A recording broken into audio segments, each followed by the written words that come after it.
Welcome back, my friends. Today we are doing a henna mandala that's not only gorgeous and intricate looking, it's also perfect for anyone that's a henna beginner. And so I'm going to go over everything step by step. So if you're ready, let us get into it.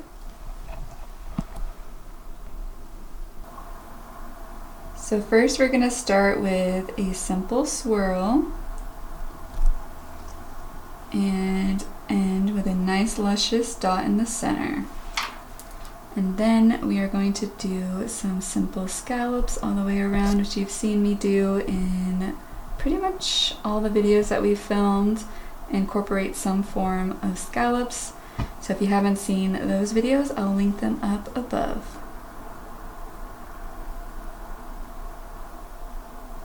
Once you've done that, we are going to use some guidelines. So I use the center dot as my anchor point.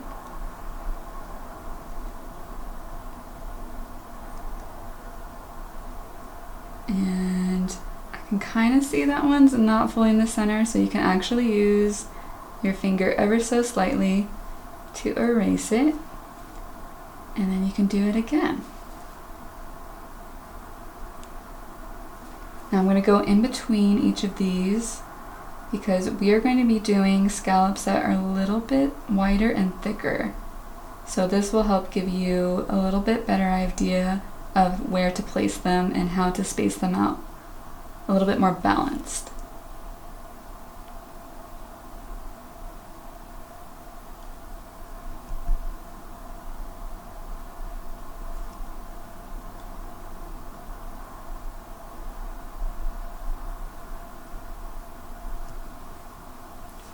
I'm going to move towards this side as it's a little bit easier now to reach towards the bottom.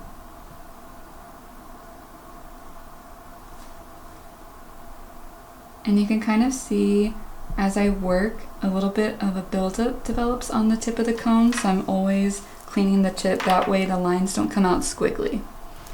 So once you do this, you're going to add a little dot in the center here. You can kind of see it totally just went over that little smudge that we went over. And now we're going to do another layer of these scallops all the way around. So this just creates some variation from thin to thick, as that will really help your design stand out. And it just gives a really graceful look to it, in my opinion.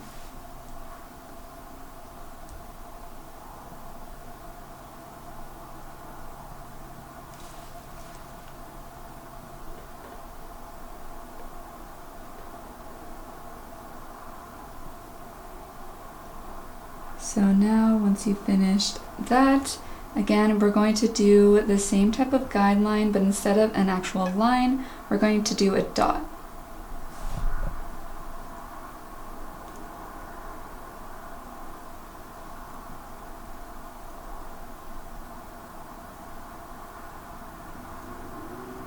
And once you've done that all the way around, you're going to outline each dot twice.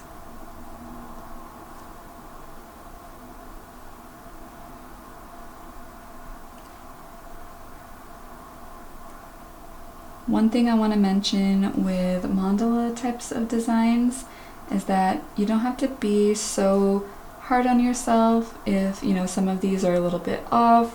When I first did those, this area right here looked a little off to me, but as you can see, as you build onto it, all those tiny imperfections tend to just kind of fade into the entire design. And so sometimes when you're first seeing it, you can be a little bit hard on yourself, but don't give up and just keep designing. And as you'll see, you can kind of learn how to go with any imperfections that happen. So once you've done that, we are going to add some scallops all the way around.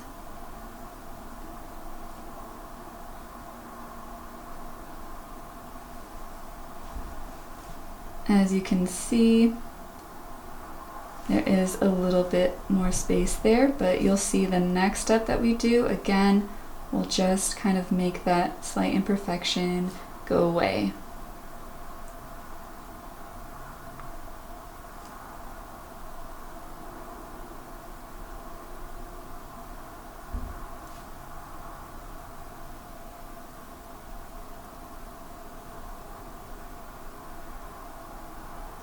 Alright, so now that we've gone all the way around, what we're going to do next is one of these leaves, which I've went over in some recent videos.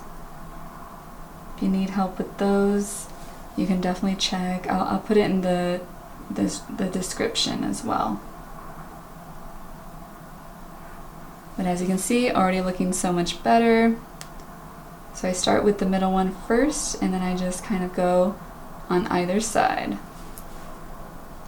And again, you can just kind of use the tip of your cone, clean that up a little bit.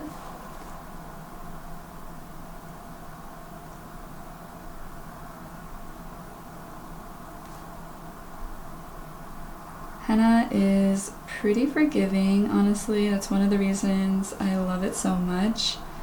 And you know, I know there's a lot of beginners out there that can be a little, you know, a little bit hard on themselves. So I just want you to know that we all kind of make little, you know, mistakes along the way. It is an art form that you're not really drawing it out ahead of time, so you kind of have to learn to go with the flow. Alright, so now that you've done that, I like to finish it off with a trio of dots. As you can see, we've done, you know, thick, then thin, thick, then thin, thick, then thin, and ending with this kind of luscious dot trio. If you were to use all the same line weight, I tend to feel like the design just kind of blends into itself, but having some thick elements really livens it up and also leaves a great stain. So, of course, if you're doing this on the hand, you can finish off with like some designs on the bottom. You know, you can do a few little dots just trailing away is really nice. A lot of times I like to do just a little swirl accent like this going up the finger. That we could totally go over in a different video if you want. But yeah, other than that, this is a super easy but still intricate looking henna design that I think any henna beginner can totally do and give still the look of elegance and intricacy that they are hoping to achieve. Alright, so there we have it, a simple but easy henna mandala. We're definitely going to be going over more mandala designs in the future, so definitely subscribe to follow along the journey. Please like and share this video, and I will see you guys in the next one.